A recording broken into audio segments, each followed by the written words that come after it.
여러분들이 이제 회사에서 아마 ESG를 해보신 분들은 잘 아시잖아요. 그러니까 기본적으로 우리는 평가를 받기도 하지만 수준 진단을 통해서 음, 우리 회사가 ESG에 대해서 얼마나 잘 준비된 회사인지 이런 것들을 확인할 수 있습니다. 왜냐하면 평가하는 기준을 갖고 와서 수준 진단을 한다고 보시면 돼요. 네.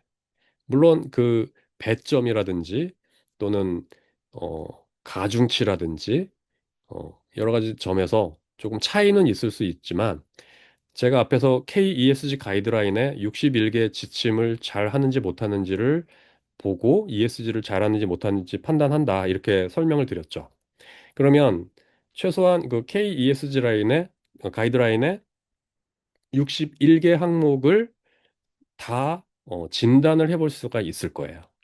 그랬을 때, 아, 어, 이 회사는 굉장히 준비가 잘 돼 있습니다. 또는, 이 회사는 상당히 좀 준비 상태가 부족합니다. 여러 가지 그런 것들이 나올 수 있거든요. 네.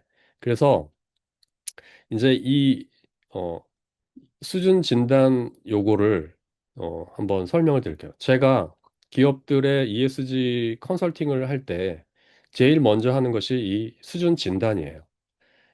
그리고 기업들이 이제 수준을 어느 정도인지 본인 스스로, 그러니까 자기 스스로 좀, 진단해 볼 수 있는 자가 진단 체크리스트도 있습니다. 어, 그 사이트에 가면, 어, 회사가 자체적으로 자신들의, 수준을 진단해 볼 수가 있거든요. 그러면은 우리가, 뭐 이런 부분은 굉장히 약하네. 환경은 약하네. 사회는 좀 강하네. 거버넌스는 약하네. 이런 것들도 알 수 있고 환경 안에서도 환경 경영 체제가 약하네. 뭐 에너지 온실가스 관리가 약하네. 이런 것들도 이제 확인해 볼 수가 있어요. 그런데 그럼에도 불구하고 좀 어려운 이유가 뭐냐면 그 자가 진단을 해보는데 그게 무엇을 의미하는지 거기에서 어떤 부분을 구체적으로 말하는지 이런 것들을 잘 이해를 못 하시는 거예요. 네. 그래서 이제 오늘은 제가 우선 이제 환경을 어떤 식으로 수준 진단하는지 그거를 좀 설명을 드릴게요.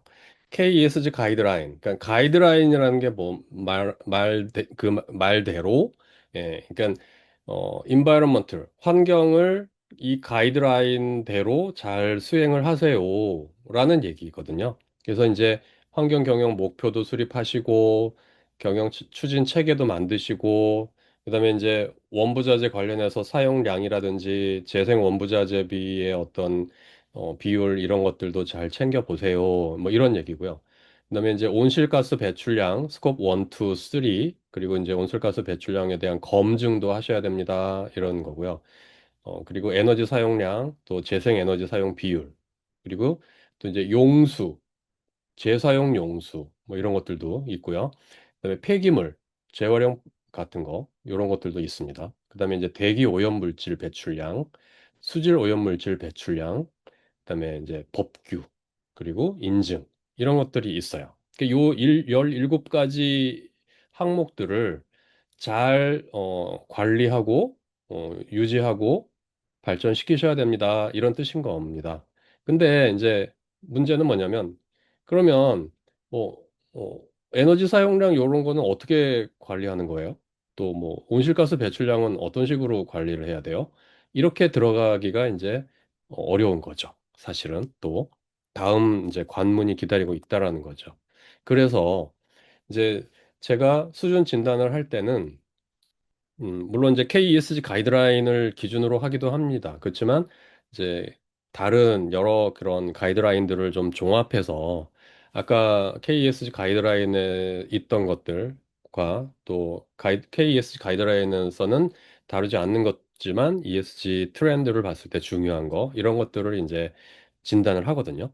그래서 보시면은 아까 환경 경영 체계 목표를 수립하고 추진 체계를 갖추고 하는 거 있죠. 그다음에 또 에너지 사용량이라든지 온실가스 관리하는 거. 그다음에 또 세 번째로는 유해 물질 관리. 네. 그리고 폐기물 어떻게 하는지. 그리고 대기나 소음. 그러니까 대기 오염 물질 또 소음 관리. 그다음에 용수와 폐수 관리. 그다음에 생물 다양성. 요거는 이제 KESG 가이드라인에 없는데요. 최근 들어서 이 생물 다양성이 굉장히 이제 중요한 이슈로 떠오르고 있어요. 그래서 이제 요렇게 한 환경에서 진단하는 것은 한 7가지 정도, 어, 요러한 항목들로 카테고리를 만들어서 진단을 하러 갑니다. 기업에. 진단을 하러 가면 그냥 가서 이제 뭐 환경 체계 잘 갖추고 계십니까? 확인하겠습니다. 뭐 이렇게 이제 뭐 이런 느낌으로 가는 거잖아요. 그러면 구체적으로 환경 경영 체계에서 뭘 확인하느냐, 어떤 걸 가지고 진단을 하느냐, 이걸 아셔야 되는 거죠. 그게 뭐냐면, 자, 이렇게 어, 환경 경영 시스템 해가지고요. 그러니까 전담 조직 또는 환경 관리 기준이나 목표, 또 ISO 14001, 그다음에 문서화된 정책이나 방침, 그리고 주요 포함 항목은 뭐냐? 환경 방침에 공유가 되고 있냐? 전파가 되고 있냐? 그다음에 환경 관련해서 법규나 인허가 이런 부분들에 대해서 잘 하고 있느냐? 또 녹색 제품, 친환경 제품 우선 구매 정책 같은 것들을 잘 하고 있느냐? 이런 것들을 보는 겁니다.